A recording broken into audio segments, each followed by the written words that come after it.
इयत्ता 10वी, विषय विज्ञान, भाग 2, पाठ 8वा, पेशी विज्ञान आणि जैवतंत्रज्ञान. मुलांनो, मागच्या वर्षी आपण पेशींविषयी, त्यांच्या प्रकारांविषयी, रचनेविषयीची माहिती विस्ताराने अभ्यासली आहे. तर आता मला सांगा, पेशी म्हणजे काय? सजीवांच्या शरीराचे रचनात्मक व कार्यात्मक असे लहानात लहान एकक म्हणजे पेशी होय. बरोबर. पेशी पाहण्यासाठी आपल्याला सूक्ष्मदर्शिकेची मदत घ्यावी लागते. बरं, मला सांगा, ऊती म्हणजे काय? शरीराचे विशिष्ट कार्य करण्यासाठी एकत्र आलेल्या एकसारख्या पेशींच्या समूहाला ऊती असे म्हणतात. छान. प्रत्येक ऊती ही एक विशिष्ट प्रकारचे कार्य करत असते.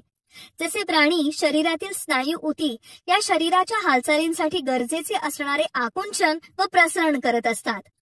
आता सांगा, मागील इयत्तेमध्ये तुम्ही ऊती संदर्भात कोणत्या तंत्रज्ञानाची माहिती करून घेतली होती? ऊती संवर्धन आणि जनुकीय अभियांत्रिकी तंत्रज्ञान. अगदी बरोबर.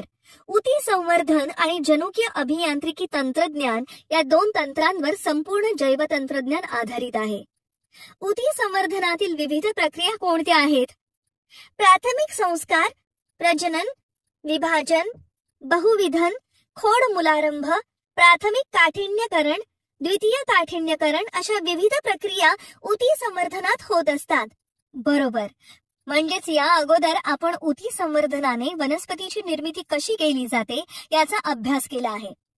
तर आता या पाठामध्ये आपण वनस्पतींमधील मूलपेशीप्रमाणे प्राण्यांमध्ये मूलपेशी असतात का व असल्यास कशा स्वरूपात असतात याविषयी अधिक विस्ताराने माहिती अभ्यासणार आहोत.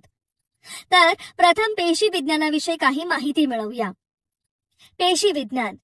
यापूर्वीच आपण पेशींचे प्रकार, पेशींची रचना व पेशीतील अंगके यांची माहिती घेतली आहे. यालाच पेशी विज्ञान असे म्हणतात. पेशी विज्ञान ही एक जीवशास्त्राची शाखा आहे. या शाखेमध्ये पेशी विभाजन व पेशी विषयक इतर सर्वच मुद्द्यांचा अभ्यास केला जातो. आता ही आकृती पहा. या आकृतीला आपण नावे देऊया. आकृतीत ऊती संवर्धन कसे केले जाते हे समजण्यासाठी केळीचे उदाहरण घेऊन ऊती संवर्धनातील विविध प्रक्रिया सांगण्यात आल्या आहेत. सुरुवातीस प्राथमिक संस्कार होऊन ऊतींमध्ये प्रजनन किंवा विभाजन किंवा बहुविधन केले जाते. त्यानंतर खोड मुलारंभ होतो, म्हणजेच खोड व मुळे येण्यास सुरुवात होते. त्यानंतर प्राथमिक काठिन्यकरण स्तर पूर्ण होतो. द्वितीय काठिन्यकरण स्तरामध्ये रोप तयार होते. त्यापासून स्त्रोत वनस्पती बनते. स्त्रोत वनस्पतीचा कंद वापरतात. त्यानंतर पुन्हा प्राथमिक स्तराकडे येतो. हे चक्र कायम सुरू असते. अशा पद्धतीने ऊती संवर्धन होते. आता नावे दिल्यानंतर आपल्या लक्षात येईल की पेशी विज्ञान जीवशास्त्राचा अभ्यास करताना हे जैविक घटक कसे एकमेकांवर अवलंबून आहेत ते. पेशी विज्ञानामुळे मानवी जीवनात आमूलाग्र बदल होत आहेत. भारतामध्ये पुणे व बेंगळुरू या ठिकाणी पेशींवर संशोधन करण्यासाठी संशोधन संस्था उभारल्या आहेत. तेथील पुणे येथे राष्ट्रीय पेशी संशोधन संस्था आहे, तर बेंगळुरू येथे इन्स्टेम ही संशोधन संस्था संशोधनाचे कार्य करते आहे. या संस्थेविषयी अधिक माहिती घेण्यासाठी आपण या संकेतस्थळांना भेट देऊ शकतो. मूलपेशी. बहुपेशी सजीवांच्या शरीरात या पेशी आढळून येतात. या पेशी शरीरातील इतर सर्व प्रकारच्या पेशींना जन्म देतात. तसेच आपल्याला झालेली जखम लवकर भरण्यासाठी या पेशी मदत करतात. मुलांनो, मागील इयत्तेत आपण वनस्पतींतील मूलपेशींचा अभ्यास केला. आता आपण प्राण्यांच्या, विशेष करून मानवाच्या शरीरातील मूलपेशींचा अभ्यास करूया.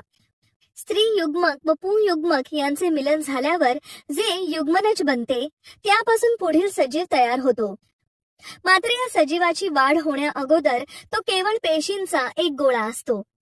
या गोळ्यातील सर्व पेशी या जवळपास एकसारख्याच असतात.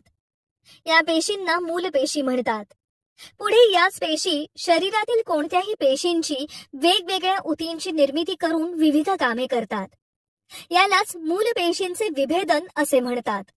मात्र एकदा ऊती तयार झाल्या की त्यातील पेशी फार तर स्वतः सारख्या दुसऱ्या पेशी तयार करू शकतात. पण काही ठिकाणी या पेशी बऱ्याच काळापर्यंत वास्तव्य करून राहतात. आईच्या गर्भाशयातील गर्भ ज्या नाळेने जोडलेला असतो त्या नाळेमध्ये या मूलपेशी असतात. तसेच भ्रूणाच्या कोरकपुटी अवस्थेतही मूलपेशी असतात. कोरकपुटी अवस्था म्हणजे सुरुवातीची अवस्था. पूर्णपणे वाढ झालेल्या सजीवांच्या शरीरामध्ये रक्त, अस्थिमज्जा, मेद, उती व रक्त या मूलपेशी असतात. मूलपेशींचा वापर करून वेगवेगळ्या उती तयार करणे, त्याचप्रमाणे एखाद्या अवयवाचा ऱ्हास झाला असेल तर तो भाग पुन्हा निर्माण करणे शक्य झाले आहे. मूलपेशींचे जतन.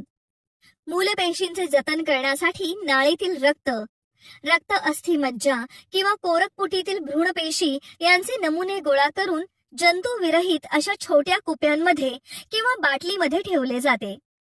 या कुप्या ऋण 135 अंश सेल्सिअस पासून ऋण 190 अंश सेल्सिअस इतक्या तापमानामध्ये द्रवरूप नायट्रोजन मध्ये ठेवल्या जातात. बरं, आता तुम्ही मला सांगा, वनस्पतीमध्ये जसे कलम करतात तसे मानवामध्ये अवयव प्रत्यारोपण करणे शक्य आहे का? मानवामध्ये वनस्पतीप्रमाणे कलम करणे शक्य नाही, परंतु अवयव प्रत्यारोपण करता येते. अगदी बरोबर. मानवामध्ये त्वचा व इतर काही अवयवाचे प्रत्यारोपण करणे शक्य झाले आहे. यकृत, वृक्क, हृदय, डोळे अशा अवयवांचे प्रत्यारोपण करता येते. मात्र त्यासाठी रक्तगट, रोग, व्याधी, वय अशा अनेक गोष्टी विचारात घेणे गरजेचे असते. मूलपेशी संशोधन. क्लोनिंग नंतर मूलपेशी संशोधन ही जैवतंत्रज्ञानातील एक प्रभावी व क्रांतिकारी घटना आहे. संपूर्ण वैद्यक शास्त्रामध्ये परिवर्तन घडवून आणण्याची क्षमता या तंत्रज्ञानात आहे. स्रोताच्या आधारावर मूलपेशींचे 2 मुख्य प्रकार आहेत, भ्रूणीय मूलपेशी व वयस्क मूलपेशी. त्यांची आता आपण माहिती घेऊ. भ्रूणीय मूलपेशी. फलनानंतर फलित अंड्याचे विभाजन होऊन त्यापासून भ्रूण तयार होते. या भ्रूणपेशींचे पुन्हा विभाजन व विभेदन होते. गर्भधारणेनंतर 14व्या दिवसापासून पेशीच्या विशेषीकरणाला सुरुवात होते. या विशेषीकरणामुळे अस्थिपेशी, यकृत पेशी, चेतापेशी इत्यादी निरनिराळ्या अवयवांच्या पेशी तयार होतात. विशेषीकरण सुरू होण्याआधी या भ्रूणपेशी मूलपेशी असतात. शरीरातील 220 प्रकारच्या पेशी या मूलपेशींपासून तयार होतात. म्हणजेच मूलपेशी या अविभेदित प्राथमिक स्वरूपाच्या व स्वतःची पुनरावृत्ती करण्याची क्षमता असलेल्या सर्व मानवी पेशींच्या पालक पेशी असतात. मूलपेशींमध्ये बहुविधता हा गुणधर्म असतो. 14व्या दिवसापासून पेशींच्या विशेषीकरणाला सुरुवात होण्याआधी 5 ते 7व्या दिवशी जर या मूलपेशी काढून घेऊन त्यांना प्रयोगशाळेत वाढवले व त्यांना विशिष्ट जैव रासायनिक संकेत दिले तर त्या संकेतानुसार त्यांचे रूपांतर इच्छित पेशींमध्ये, त्यापासून उतींमध्ये व नंतर त्या अवयवांमध्ये होऊ शकते. वयस्क किंवा प्रौढ मूलपेशी. मुलांना प्रौढ म्हणजेच विकसित व्यक्तीच्या शरीरातून मिळवलेल्या मूलपेशींना वयस्क किंवा प्रौढ मूलपेशी असे म्हणतात. अस्थिमज्जा, मेदउती व रक्त हे प्रौढांच्या शरीरातून मूलपेशी मिळवण्याचे 3 स्रोत आहेत. याशिवाय जन्मानंतर लगेचच नाळेच्या रक्तातूनही मूलपेशी मिळवता येतात. मूलपेशीचे उपयोग. मूलपेशींचा उपयोग पुनरुज्जीवन उपचार व अवयव प्रत्यारोपणासाठी होतो. त्यांची थोडक्यात माहिती आपण घेऊया. पुनरुज्जीवन उपचार. Cell therapy. मधुमेह, हृदयविकाराचा झटका, अल्झायमरचा आजार, कंपवात इत्यादींमुळे निकामी झालेल्या उती बदलण्यासाठी मूलपेशीचा वापर केला जातो. ॲनिमिया, ल्युकेमिया, थॅलेसेमिया इत्यादी रोगांमध्ये लागणाऱ्या रक्तपेशी बनवण्यासाठी या पेशींचा उपयोग होतो. अवयव रोपण. यकृत, किडनी यांसारखे अवयव निकामी झाले तर मूलपेशींपासून तो अवयव बनवून त्याचे रोपण करता येते. ही आकृती पहा. या आकृतीत मूलपेशींपासून कोणकोणते अवयव मिळू शकतात ते दाखवले आहे. मूलपेशींपासून विविध उती तयार होतात. त्या उतींपासून चेतापेशी, मेंदू, आतडी, यकृत, हृदय व अस्थि किंवा हाड या अवयवांचे पुनरुज्जीवन व अवयव रोपणाचे काम होते. अवयव प्रत्यारोपण. मानवाचे वय वाढत जाते तसे अवयवांची कार्यक्षमताही कमी होत जाते. शिवाय एखाद्या अपघातामुळे एखादा अवयव निकामी होतो त्यामुळे त्या व्यक्तीस जीवन जगणे कठीण जाते. अशा वेळेस जर त्या व्यक्तीस आवश्यक अवयव मिळाला तर त्या व्यक्तीचे जीवन सुलभ होते. मात्र अवयव प्रत्यारोपणासाठी अवयव दान करणारा मिळणे गरजेचे असते. प्रत्येक व्यक्तीला किडनीची एक जोडी असते व एका किडनीच्या मदतीने उत्सर्जन क्रिया चालू शकते. त्यामुळे दुसरी किडनी दान करता येते. तसेच शरीराच्या काही भागावरील त्वचाही दान करता येते.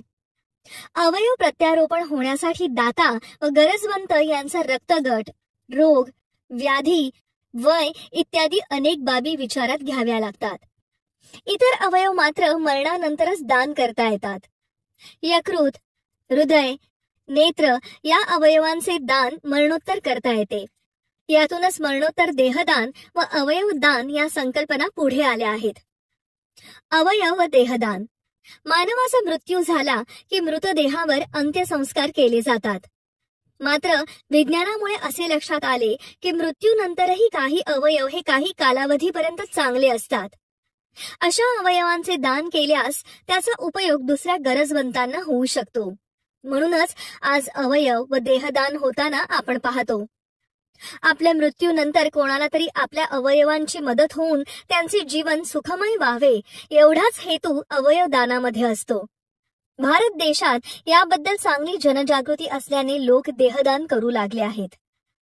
अवयव व देहदानामुळे अनेक व्यक्तींचे प्राण वाचवले जातात. अंध व्यक्तींना दृष्टी मिळते.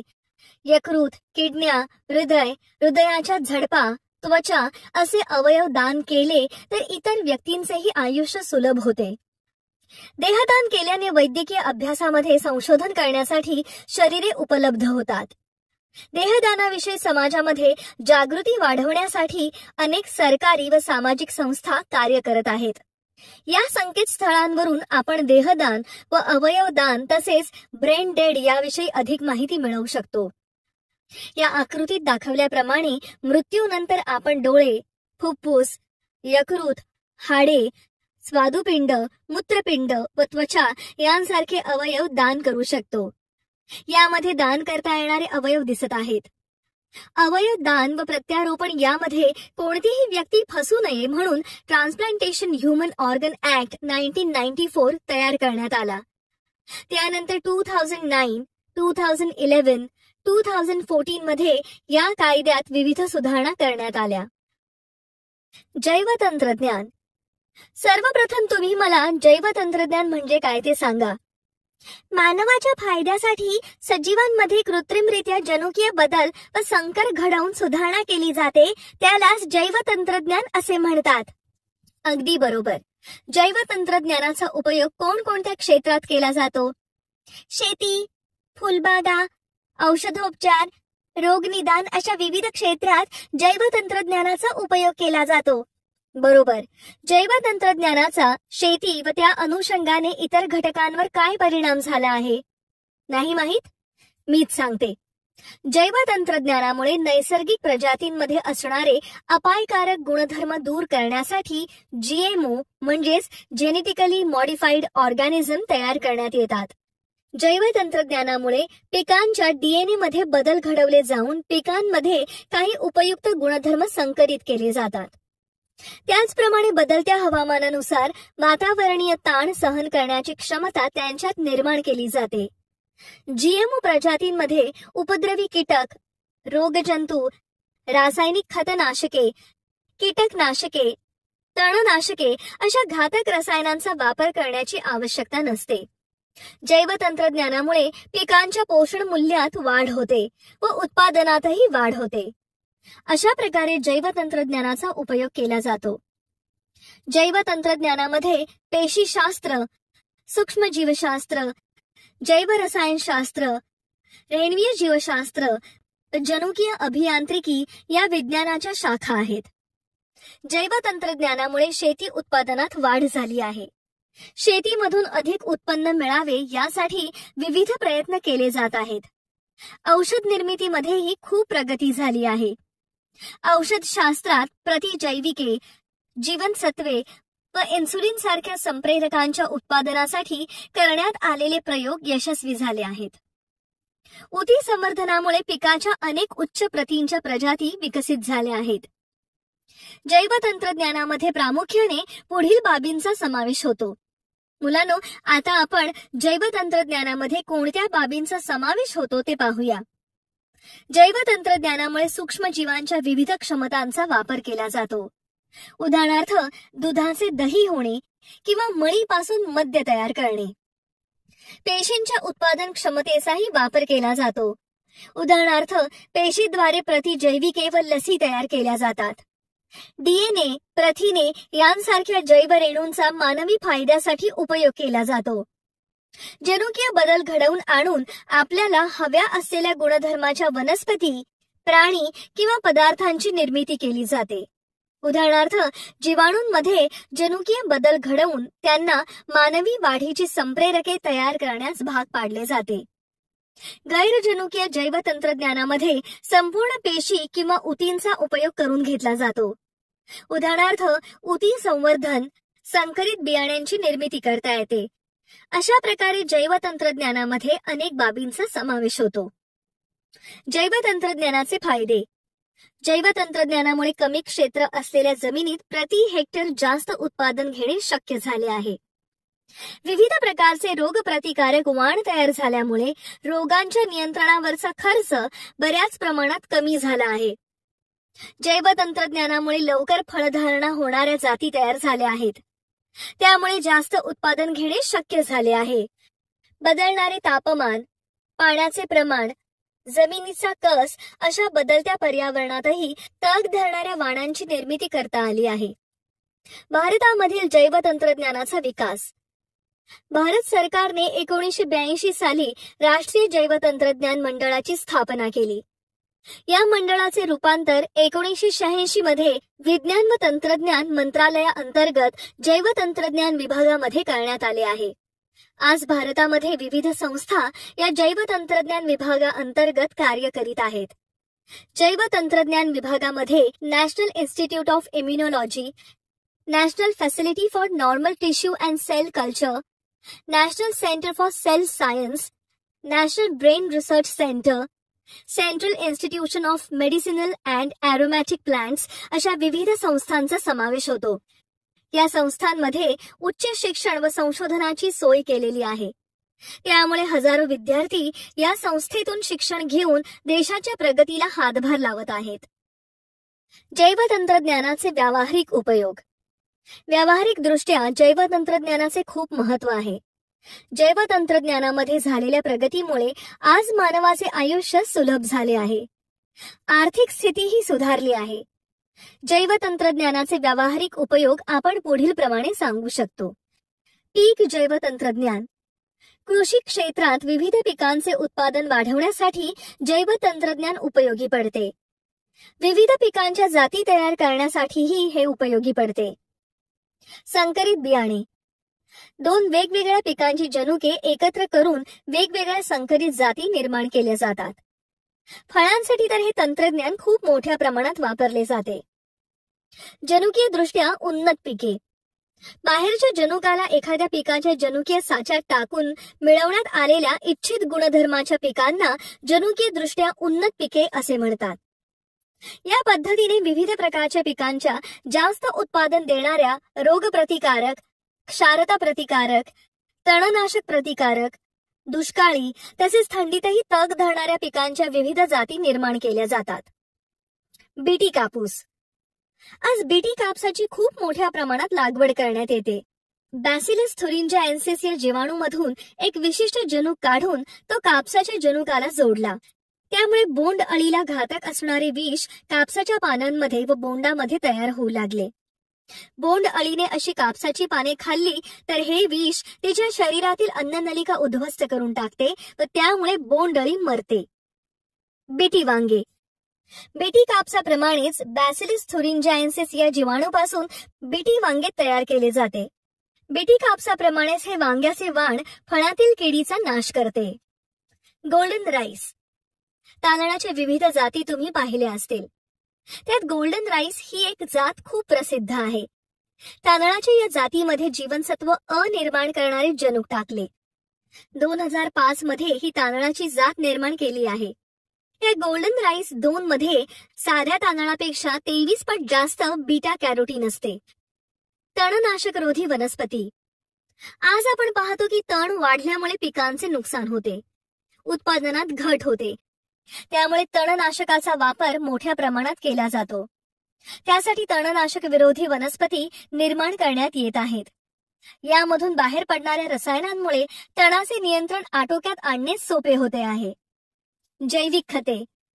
रासायनिक खताच्या अतिवापरामुळे जमिनीची सुपीकता कमी होते.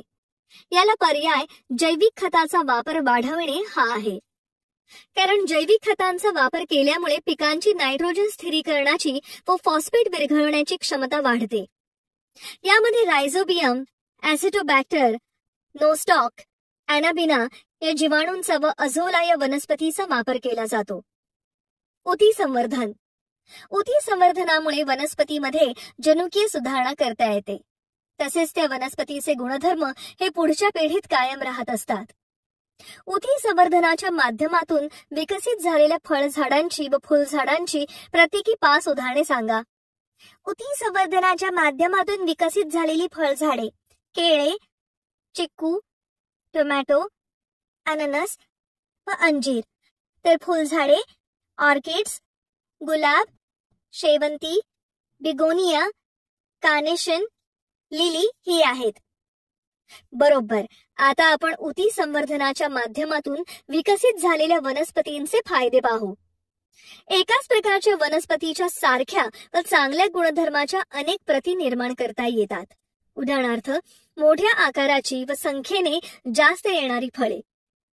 तसेच फुलासाठी वाढवलेल्या वनस्पतींना रंगीबेरंगी फुलं येतात व सुवासही येतो. वनस्पतींचे उत्पादन हे स्थानिक हवामानावर अवलंबून असते. मात्र उती संवर्धनामुळे कोणत्याही प्रदेशात कोणतेही उत्पादन घेता येते. वर्षभर आपणास प्रयोगशाळेत बनवलेली रोपे मिळतात. उती संवर्धनाने वाढवलेल्या वनस्पती आकार, स्वरूप व उत्पादन यात एक समान असतात. कमी वेळात पिके परिपक्व होतात. वनस्पती कीटकांच्या प्रादुर्भावाला व रोग संक्रमणाला समर्थपणे तोंड देऊ शकतात. अशा प्रकारे उती संवर्धनाच्या माध्यमातून आपण जास्त प्रमाणात आणि उत्तम दर्जा असलेले उत्पादन घेऊ शकतो. पशुसंवर्धन. पशुसंवर्धन हा एक उत्तम प्रकारे नफा मिळवून देणारा व्यवसाय आहे असे म्हटले तर ते वावगे ठरणार नाही. पशुसंवर्धनासाठी कृत्रिम रेतन व गर्भ प्रत्यारोपण या 2 पद्धतींचा वापर प्रामुख्याने केला जातो. यामुळे उत्पादनाच्या प्रमाणात व गुणवत्तेत वाढ होते. उदाहरणार्थ, दूध, मांस, लोकर इत्यादी. पशुसंवर्धनाच्या माध्यमातून मेहनतीचे काम करणाऱ्या जनावरांच्या ताकदवान प्रजातीही तयार केल्या आहेत. मानवी आरोग्य. मानवी आरोग्य व्यवस्थापनाच्या दृष्टिकोनातून रोगनिदान व रोगोपचार या 2 प्रमुख गोष्टी आहेत. जैवतंत्रज्ञानामुळे मधुमेह, हृदयरोग यांसारख्या रोगांचे निदान त्या रोगांची लक्षणे दिसण्यापूर्वीच करणे शक्य झाले आहे.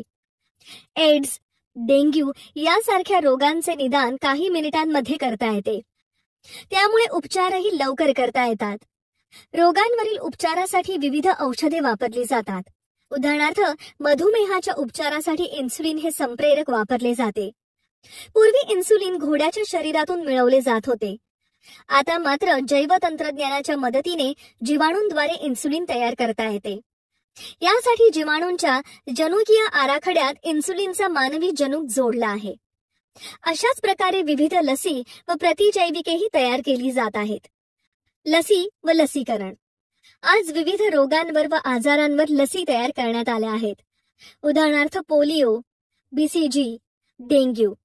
विशिष्ट रोगजंतू किंवा रोगाविरुद्ध कायमस्वरूपी किंवा काही कालावधीपुरती प्रतिकार क्षमता मिळवण्यासाठी दिलेले प्रतिजनयुक्त पदार्थ म्हणजे लस होय. सुरुवातीला रोगजंतूंचा वापर करून लसी तयार केल्या जात होत्या. मात्र यामुळे संबंधित व्यक्तींना त्या आजाराची लागण होण्याची शक्यता होती. म्हणून शास्त्रज्ञांनी जैवतंत्रज्ञानाची मदत घेऊन कृत्रिम रीतीने लस तयार करण्याचा प्रयत्न केला. त्यासाठी त्यांनी रोगजंतूंचे जे प्रथिन प्रतिजन म्हणून काम करते त्याचे जनुक मिळवून त्याच्या मदतीने प्रयोगशाळेतच ते प्रतिजन तयार केले व त्याचा वापर लस म्हणून केला. त्यामुळे सुरक्षित लसी तयार होऊ लागल्या. आता अर्धमेले किंवा मृत जीवाणू किंवा विषाणू न टोचता प्रतिजन म्हणून काम करणारी प्रथिने शुद्ध स्वरूपात टोचली जातात. ही प्रथिने रोगांविरुद्ध प्रतिकारक शक्ती कार्यान्वित ठेवून व्यक्तीला रोगमुक्त ठेवतात. जैवतंत्रज्ञानाच्या मदतीने तयार केलेल्या लसी तापस्थिर असून जास्त काळ टिकवता येतात. उदाहरणार्थ पोलिओची लस, हेपॅटायटिस लस इत्यादी. खाद्य लसी तयार करण्याचे कार्य चालू असून सध्या जनुकीय तंत्रज्ञानाच्या मदतीने बटाट्याचे उत्पादन घेतले जाते. या आकृतीत दाखविल्याप्रमाणे मानवी रोगजंतूंमधून इच्छित जनुक वेगळा काढला जातो. हे जनुक वनस्पती किंवा विषाणूमध्ये घातले जातात. त्यांना जनुकीय पारेषित वनस्पती म्हणतात. हे विषाणू बटाट्याच्या पानांच्या तुकड्यांना संसर्ग करतात. पानांच्या तुकड्यांमधून संपूर्ण रोप तयार होते. त्यात मानवी रोगजंतूंचे जनुक असते. यातून जो कच्चा बटाटा तयार होतो त्याच्या सेवनाने रोगजंतूंविरुद्ध प्रतिक्षमता निर्माण होते. या बटाट्यांना जनुकीय पारेषित बटाटे असे म्हणतात. हे बटाटे खाल्ल्यामुळे कॉलरा किंवा ई कोलाई जीवाणूंमुळे होणाऱ्या रोगाविरुद्ध प्रतिकारक शक्ती वाढवता येते. रोगोपचार. इन्शुलिन, सोमॅटोट्रोपिन हे वाढीचे संप्रेरक, रक्त गोठवणारे घटक यांच्या निर्मितीसाठी जैवतंत्रज्ञानाचा वापर केला जातो. इंटरफेरॉन हा लहान आकाराच्या प्रथिनांचा गट आहे. याची मदत विषाणूजन्य रोगांच्या उपचारासाठी घेतली जाते. त्याची निर्मिती रक्तात केली जाते. मात्र जैवतंत्रज्ञानाच्या मदतीने जनुकीयदृष्ट्या उन्नत जीवाणू ई कोलायचा वापर हा इंटरफेरॉन निर्माण करण्यासाठी केला जातो. जनुकीय उपचार. कायिक पेशींमध्ये जनुकीय दोष निर्माण झाल्यास त्यावर उपचार करण्यासाठी जैवतंत्रज्ञानाची मदत घेतल्याशिवाय पर्याय नाही. फिनाइलकीटोनुरिया हा विकार यकृतातील पेशींमध्ये जनुकीय दोष निर्माण झाल्यामुळे होतो. जीन थेरपीच्या मदतीने यावर उपचार करता येतो. म्हणून या पद्धतीला कायिक जनुकीय उपचार पद्धती असे म्हणतात. शुक्रपेशी व अंडपेशी यांच्या व्यतिरिक्त शरीरातील सर्व पेशींना कायिक पेशी असे म्हणतात. क्लोनिंग म्हणजेच एखादी पेशी किंवा अवयव किंवा शरीर यांची हुबेहूब प्रतिकृती होय. क्लोनिंगच्या अंतर्गत येणारे घटक पुढील प्रमाणे आहेत. प्रजननात्मक क्लोनिंग. एखाद्या शरीरातील केंद्रविरहित स्त्रीबीज व दुसऱ्या शरीरातील कायिक पेशीचे केंद्रक यांच्या संयोगाने क्लोन जन्माला येतो. म्हणजेच नव्या जीवाच्या निर्मितीसाठी नराच्या शुक्रपेशीची गरज भासत नाही. उपचारात्मक क्लोनिंग. केंद्रक नसलेले स्त्रीबीज व दुसऱ्या शरीरातील कायिक पेशीचे केंद्रक यांचा संयोग घडवून ज्या पेशी तयार होतात त्या पेशी प्रयोगशाळेत विकसित करून मूलपेशीची निर्मिती केली जाते. त्या माध्यमातून विविध आजारांवर उपचार केले जातात. पेशीप्रमाणेच जनुकांचेही क्लोनिंग करून त्याच प्रकारची लाखो जनुके तयार केली जातात. जनुकीय चिकित्सेसाठी त्याची मदत होते. क्लोनिंग तंत्रज्ञानामुळे आनुवांशिक रोगांचे संक्रमण थांबवता येते. तसेच वंशवृद्धी सुरू ठेवता येते.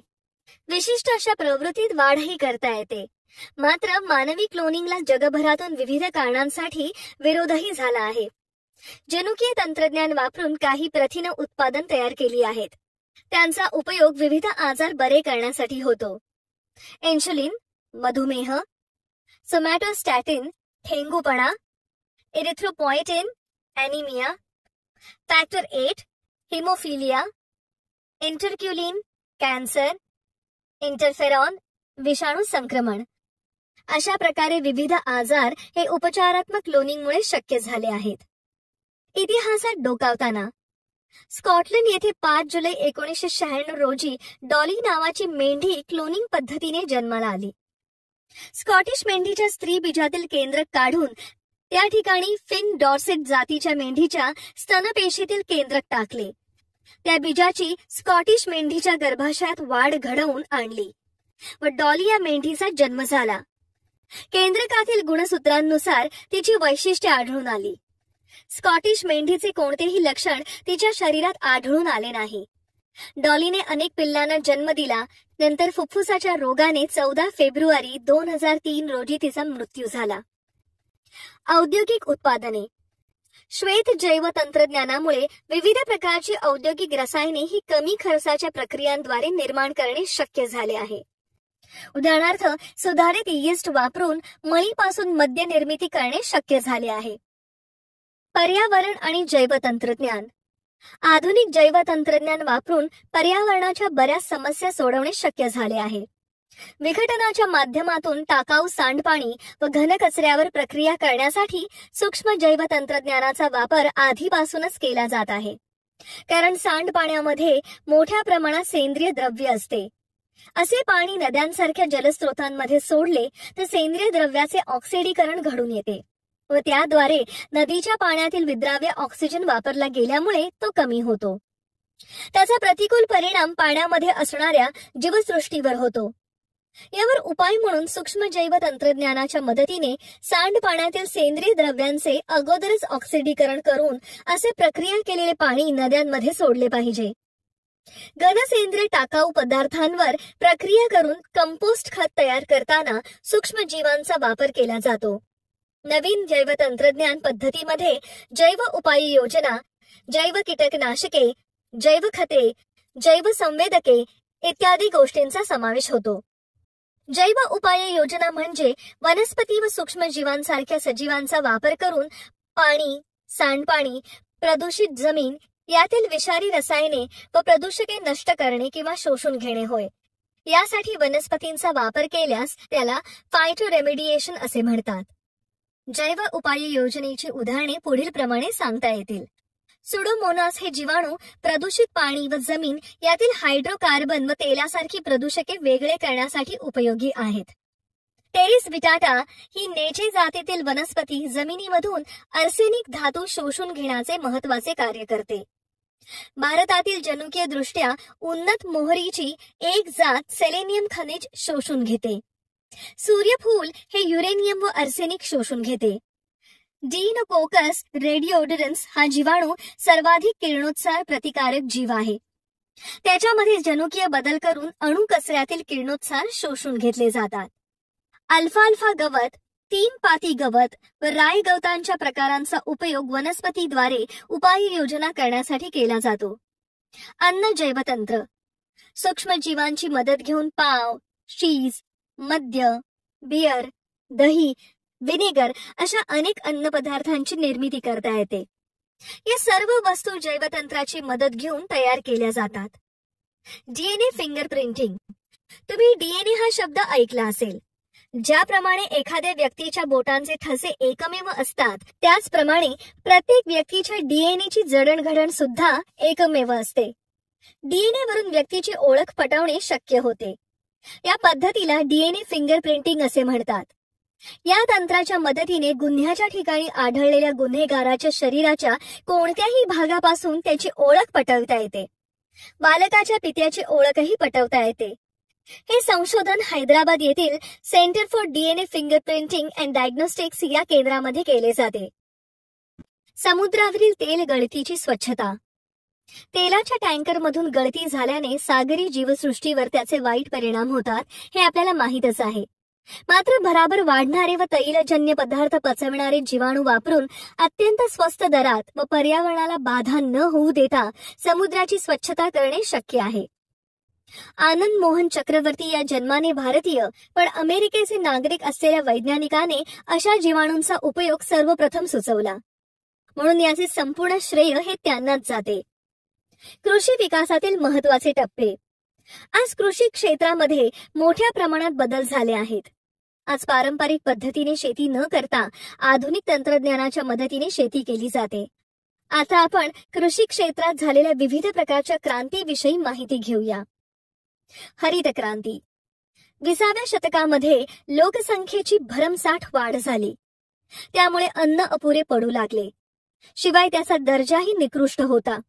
याचा फटका अविकसित व विकसनशील देशांना बसत होता. त्यामुळे याविषयी विविध देशात संशोधनाचे कार्य सुरू झाले व हरित क्रांती घडून आली. कमी शेत जमिनीमध्ये जास्तीत जास्त धान्योत्पादन करण्याच्या पद्धतींना एकत्रितपणे हरित क्रांती असे म्हणतात. त्यामध्ये गहू, तांदूळ यांची सुधारित छोटी जात, खते व कीडनाशकांचा योग्य वापर व जलव्यवस्थापन या बाबींचा समावेश होतो. यामुळे अन्नधान्याच्या उत्पादनात वाढ झाली. उपासमार थांबली. हरित क्रांतीमध्ये अमेरिकेचे डॉक्टर नॉर्मन बोरलॉग आणि भारताचे डॉक्टर MS स्वामीनाथन यांचे योगदान महत्वाचे ठरले. आज विविध पिकांच्या प्रजाती या संशोधनाच्या माध्यमातून शोधल्या जातात. त्यासाठी विविध संशोधन संस्था, प्रयोगशाळा कार्यरत आहेत. भारतीय कृषी संशोधन संस्था दिल्ली, लिंबूवर्गीय राष्ट्रीय संशोधन केंद्र व त्यांच्या विविध शाखा, भारतीय विज्ञान संस्था, राष्ट्रीय डाळिंब संशोधन संस्था सोलापूर अशा विविध संस्था कार्यरत आहेत. भारतामध्ये तांदळाच्या नवीन प्रजातींचा शोध लागला आहे. 2015 ते 16 यामधील प्रजाती: हाय झिंक प्रजाती, धन 45, पुसा 1592, पंजाब बासमती 3, पुसा 1609, तेलंगणा सोना या जाती. तर 2014 मधील CR धन 205, CR धन 306 व CRR 451 या तांदळाच्या जातींचा भारतात शोध लागला आहे. श्वेत क्रांती. दूध दुभत्याच्या बाबतीत भारतामध्ये काही भाग हे सधन होते, परंतु त्यातून मिळणारे उत्पादन हे इतर भागाच्या गरजा पुरवू शकत नव्हते. त्यामुळे विविध प्रकारे यावर संशोधन होऊ लागले. सहकाराच्या व जैवतंत्रज्ञानाच्या माध्यमातून दुग्धोत्पादन हा केवळ जोडधंदाच नाही तर एक संपूर्ण व्यवसायही होऊ शकतो, असे डॉक्टर वर्गीस कुरियन यांनी दाखवून दिले. गुजरातमध्ये आणंद येथील सहकारी दुग्धोत्पादनाची चळवळ खूप यशस्वी करण्यात त्यांचा मोलाचा वाटा आहे. दुधाच्या उत्पादनामध्ये स्वयंपूर्णता मिळवून त्यामध्ये गुणवत्ता नियंत्रण, अन्य दुग्धजन्य पदार्थांचे जतन यावर जैवतंत्रज्ञानाचा वापर करून नवीन नवीन प्रयोग केले गेले. नीलक्रांती. नीलक्रांती म्हणजे पाण्याचा वापर करून उपयोगी जीवांची निर्मिती करणे होय. पूर्व आशियाई देशांमध्ये शेततळे व त्यामध्ये वाढणारे मासे यांचे प्रमाण खूप आहे. नीलक्रांतीमध्ये मासे, कोलंबी यांच्याबरोबर प्राणी व वनस्पती यांचाही विचार केला जातो. भारत सरकारने नीलक्रांती मिशन 2016 या कार्यक्रमाअंतर्गत मत्स्य व्यवसाय वाढविण्यास प्रोत्साहन दिले आहे. त्यासाठी त्यांनी 50% पासून ते 100% पर्यंत अनुदान देण्याची योजना केली आहे. समुद्राच्या खाऱ्या पाण्यात किंवा शेतातील तलावाच्या गोड्या पाण्यात मत्स्य शेती करता येते. रोहू, कटला या गोड्या पाण्यातील माशांचे मोठ्या प्रमाणात उत्पादन घेणे हे नीलक्रांतीमुळे शक्य झाले आहे. खते. शेती व्यवसायासाठी सेंद्रिय व रासायनिक अशी 2 प्रकारची खते वापरली जातात. सेंद्रिय खतांमुळे जमिनीचे संवर्धन चांगल्या प्रकारे होते व जमिनीची पाणी धरून ठेवण्याची क्षमता वाढते. कुथित मृदेच्या निर्मितीमुळे आवश्यक असा जमिनीचा वरचा थर तयार होत असतो. गांडुळे बुरशीमुळे जमिनीतून आवश्यक घटक म्हणजे नत्र, स्फुरद, पालाश यांसारखे घटक सहजपणे मिळवण्यास मदत होते. माती विरहित शेती हायड्रोपोनिक्समध्ये विद्राव्य खतांचा वापर योग्य प्रकारे होतो, परंतु रासायनिक खतांच्या जास्त वापरामुळे जमीन नापीक होण्याचा धोका असतो. शिवाय जमिनीत वाढणाऱ्या सूक्ष्म जीवांवरही त्यांचा वाईट परिणाम होतो. कीडनाशके. उत्पादन वाढीसाठी कीटकनाशकाचा वापर मोठ्या प्रमाणात केला जातो. वनस्पती किंवा पिकांची नैसर्गिक रोगप्रतिकारक शक्ती रोगांचा प्रादुर्भाव टाळू शकते. मात्र कीटकनाशकांच्या वापरावर काहीही प्रतिबंध नसतो. जरी बेडूक, कीटकभक्षी पक्षी असे शेतकरी मित्र कीटकांच्या संख्येवर नियंत्रण ठेवण्यास मदत करतात, तरी उत्पादन वाढीकरिता कीटकनाशकांचा वापर मोठ्या प्रमाणात केला जात आहे. कीडनाशके हे एक प्रकारचे विष आहे. हे विष अन्न व पाणी यांच्या मार्फत अन्न जाळ्यांमध्ये प्रवेश करते. त्यामुळे जैविक विषवृद्धी होत असते. DDT, मेलॅथिओन, क्लोरोपायरिफॉस अशी कीडनाशके अतिशय घातक ठरली आहेत. सेंद्रिय खते. आज सेंद्रिय शेतीकडे मोठ्या प्रमाणात लोकांचा कल वाढतो आहे. बऱ्याच ठिकाणी सेंद्रिय उत्पादने घेतली जात आहेत. शिवाय या उत्पादनांची मागणीही वाढत आहे. आतापर्यंत आपल्याकडे रासायनिक खतांचा व कीटकनाशकांचा अमर्याद वापर झाला आहे. त्यामुळे जमिनीची सुपीकता तर कमी झालीच, पण त्याचबरोबर ही विषारी रसायने अन्न व पाण्यामार्फत शरीरात पोहोचली जातात. त्यामुळे मानवी शरीरावर व पर्यावरणावर त्याचे खूप वाईट परिणाम झाले आहेत. जमिनीची सुपीकता वाढविण्यासाठी कीडनाशकांचे दुष्परिणाम टाळण्यासाठी सेंद्रिय शेतीची कास धरणे गरजेचे आहे. सेंद्रिय शेतीमध्ये रासायनिक खतांना व कीटकनाशकांना पूर्ण प्रतिबंध केला जातो. देशी वाणांच्या वापराने नैसर्गिक समतोल राखून पर्यावरणपूरक शेती म्हणजेच सेंद्रिय शेती हा एक उत्तम पर्याय आहे. मधुमक्षिका पालन. तुम्ही मधमाशाचे पोळे पाहिले आहेत. त्या पोळ्यांमधून मध मिळवण्यासाठी माशांना जळत्या मशालीचा धूर करून पळवून लावले जाते. नंतर त्या पोळ्याचे तुकडे करून मध काढला जातो. मात्र या प्रकारात मधमाशा मरतात. कृत्रिम मधमाशांची पोळी किंवा पेटी वापरली तर सहजपणे त्यातून आपण मध मिळवू शकतो. मधमाशांनाही नुकसान पोहोचत नाही. औषधी वनस्पती लागवड. भारत देशामध्ये जैवविविधता मोठ्या प्रमाणात आहे. त्यामुळे या नैसर्गिक साधनांचा वापर करून रोगमुक्ती करता येते हे आयुर्वेदाने जगाला दाखवून दिले आहे. आयुर्वेदामध्ये सांगितलेल्या औषधी वनस्पती या पूर्वी जंगलात सापडत होत्या. मात्र नागरीकरणामुळे जंगले कमी झाली. त्यामुळे या औषधी वनस्पती मिळणे दुर्मिळ होऊन बसले आहे. यावर पर्याय म्हणून या औषधी वनस्पतींची लागवड आज मोठ्या प्रमाणात केली जाते. त्याचा व्यावसायिक वापर होत आहे. फळ प्रक्रिया उद्योग. आज आपण फळांपासून बनवलेले अनेक पदार्थ रोजच्या जीवनात वापरतो. उदाहरणार्थ चॉकलेट, सरबते, जॅम असे कितीतरी पदार्थ सांगता येतील. हे पदार्थ जास्त काळापर्यंत टिकवता येतात. फळे हा नाशवंत शेतीमाल आहे. ती जास्त काळापर्यंत टिकवण्यासाठी फळांवर वेगवेगळ्या प्रक्रिया कराव्या लागतात. शेतीगृहासारख्या कोल्ड स्टोरेज सुविधेपासून वाळवणे, खारवणे, साखर घालणे, आटवणे, हवाबंद करणे असे विविध प्रक्रिया करून फळे टिकवली जातात. याचा मुख्य फायदा म्हणजे नाशवंत मालाचा जास्तीत जास्त उपयोग करून घेता येतो. व्यावसायिक दृष्ट्या फळ प्रक्रिया उद्योग आज मोठ्या प्रमाणात वाढताना दिसत आहेत.